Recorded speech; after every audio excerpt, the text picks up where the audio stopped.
বাড়িতে খাবার নেই মানে?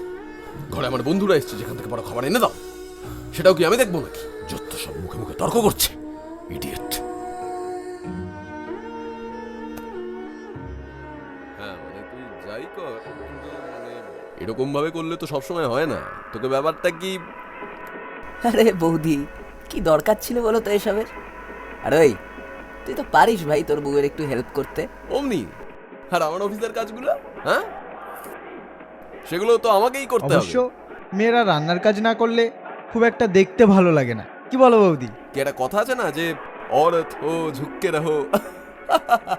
আরে না না, কি হলো? আরে ইয়ার্কি মারছিলাম তো, সব কথা এত সিরিয়াস নিলে হয় নাকি? আরে বাদ দে তো।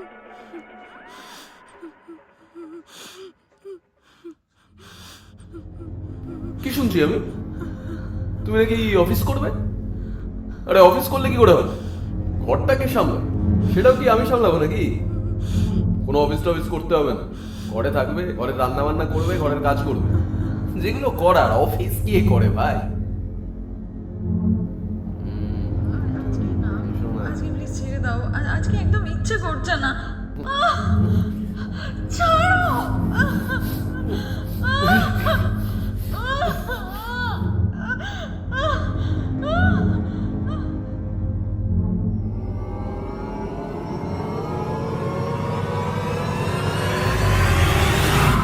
ভাব, এই ব্যাপারটা হচ্ছে মানে এইখানে যদি এই রাত বিরেতে কোথায় যাচ্ছ?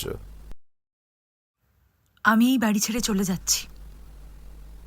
মানে মানে আমি আর তোমার সঙ্গে থাকতে পারবো না। ডিভোর্সের পেপারটা পাঠিয়ে দেব।